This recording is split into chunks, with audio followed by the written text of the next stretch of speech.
यहाँ पे हो रही जो घटनाएं घट रही हैं जिसकी वजह से पॉल्यूशंस बढ़ रहा है, ठीक है, उसके बारे में सोचते हैं कि कैसे कंट्रोल किया जाए। ऐसा तो है नहीं कि धरती हमारे पिताजी की जागीर है, ठीक है, हम इसको जैसे मन करे वैसे इस्तेमाल करें। We are sharing this earth with lot of organisms. Ecology में हमने पढ़ा था ना कि 1.7 मिलियन जो अभी क्या डिस्कवर्ड हैं और मतलब आइडेंटिफाइड हैं और कैरेक्टराइज्ड भी हैं, क्लासिफाइड भी हैं। इतने ऑर्गेनिज्म, 17 लाख ऑर्गेनिज्म के साथ हम ये अर्थ शेयर कर रहे हैं, और उसमें से एक अकेले हमने सबके नाक में दम कर रखा है।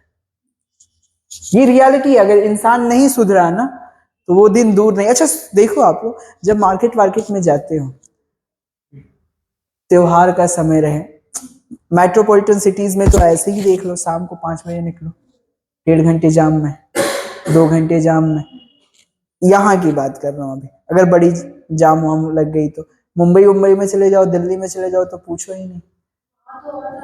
बिल्कुल। और हाँ, दिल्ली हुई, मुंबई हुई। अब बताओ आज का ये कंडीशन है, 50 साल बाद क्या सिनेरियो होगा अगर ऐसी स्पीड से जनसंख्या बढ़ती रही तो। लोग का जो विजुअलाइजेशन है या विजुअलाइजिंग सेंस है वो बहुत निम्न स्तर का होता जा रहा है। आगे सोचना ही नहीं चाहते हैं। कई लोग सोच भी लेते हैं तो आंख बंद कर रहे हैं, मैं देखना ही नहीं। सबको डायनासोर का खानदान बनाना है जो कभी खत्म ना हो। तो चीजें क्या है कि एक बार जैसे आप लोगों ने पढ़ा था ना, एक्सपोनेंशियल ग्रोथ और लॉजिस्टिक ग्रोथ। लॉजिस्टिक ग्रोथ क्या कहता है कि नेचर की कैरिंग कैपेसिटी होती है, उसके बाद नेचर बस विपेड आउट कर देगा।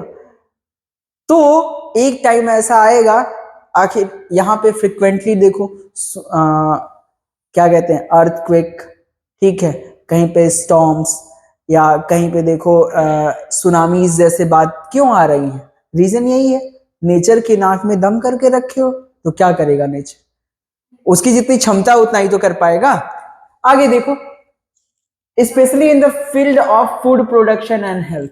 क्यों फील्ड के फूड के प्रोडक्शन, हमारी जो बढ़ती हुई जनसंख्या है, कम से कम इस पे अगर हम कंट्रोल नहीं कर पा रहे हैं तो उनको फीड भी तो करना है ना। तो हमने जेनेटिकली मॉडिफाइड ऑर्गेनिज्म का इस्तेमाल किया कि ज्यादा प्रोडक्टिविटी हो, मतलब फूड प्रोडक्शन और उनका हेल्थ भी सही रहे। देखो अभी जरूरी है कि हमारा गवर्नमेंट या कोई ऐसे स्टेप उठाए कि ये जनसंख्या कम से कम स्लो डाउन हो जाए। अगर इंडिया की जनसंख्या 100 करोड़ रहे तो वेल एंड गुड, सबकी लाइफ अच्छी रहेगी। अगर आपके पास टेक्नोलॉजीज यही है, चीजें इतना ही है, सोचो अगर इंडिया की जनसंख्या अभी 50 करोड़ रहती, कितना सब लोग रिच रहते। रिच रहते ना, क्योंकि फैसिलिटीज आपको 3 गुना ज्यादा मिलती। कोई चीज अभी आप 3 लोगों के साथ शेयर कर रहे हो, अब 3 चीज आपको मिलती, तो सबकी जो लिविंग स्टैंडर्ड होती, क्वालिटी ऑफ लाइफ होती, वो अच्छी होती, ठीक है। तो अगर स्लोली बढ़ा जाता, ऐसा नहीं है कि कोई आता, मतलब जो लोग हैं नहीं आते, आते उनका भी टाइम आता अगर, पर क्या है, कभी कभी इतनी शादियां होती है ना, शादी के सीजन में टेंशन हमको होता रहता है। होता क्या रहता है, ये यार इस स्पीड से अगर होगी तो 20 साल में, 33 साल में, जैसे एनसीईआरटी बोलती है ना कि इस स्पीड से अगर जनसंख्या बढ़ती रही तो इंडिया का जो जनसंख्या वो 33 साल में डबल हो जाएगा। अभी तो इतनी संभाली नहीं जा रही है, जब डबल होगा तो क्या हाल होगा, ठीक है। देखो biotechnology application in agriculture. Agriculture में इसका क्या एप्लीकेशन है तो देखते हैं। 3 ऑप्शंस हैं, can be taught for increasing of food production. पहला क्या है, एग्रो केमिकल बेस्ड एग्रीकल्चर, मतलब एग्रीकल्चर में केमिकल का इस्तेमाल करो, बायो फर्टिलाइजर का इस्तेमाल करो और अपने जो प्रोडक्शन है किसका, क्रॉप का, वो बढ़ाओ। Agro chemical based agriculture. दूसरा क्या है, ऑर्गेनिक एग्रीकल्चर। और तीसरा देखो, ऑर्गेनिक चीजें कितना महंगा होता है, देख रहे हो क्यों महंगा होता है, क्यों, प्रोडक्टिविटी कम होती है। प्रोडक्टिविटी कम होती है तभी तो महंगा होता है। हाँ, उसमें केमिकल नहीं होता है तो वो आपके लिए ज्यादा हेल्दियर होता है, ठीक है, उसका कोई साइड इफेक्ट नहीं होता है। तो प्रॉब्लम ये है कि अगर पूरी जनसंख्या साइड इफेक्ट से बचने लगे ना तो आधे लोग तो वैसे ही चले जाएंगे, पेट ही नहीं भरेगा। खाना ही नहीं खा पाएंगे।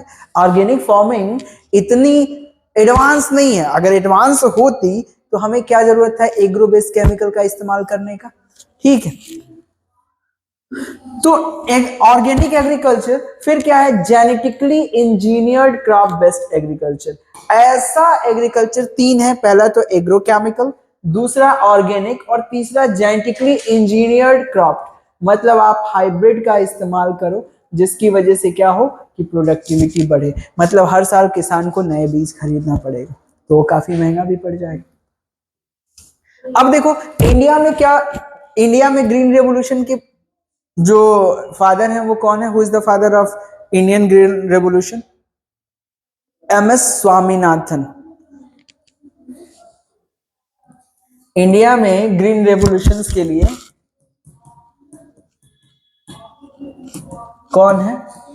MS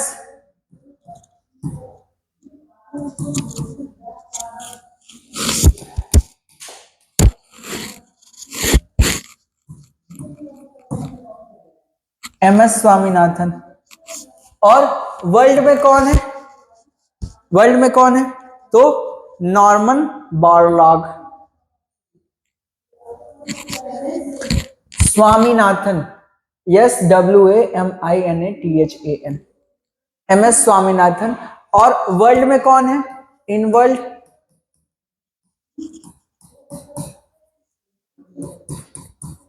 Norman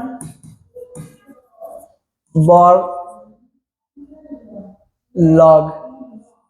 Norman Borlaug. ठीक है, हो गया? बोलो जरा, इरेज कर दूं? The green revolution succeeded in tripling the food supply. Green revolution से क्या हुआ कि आपका जो फूड सप्लाई है वो ट्रिपल हो गया, 3 गुना बढ़ गया।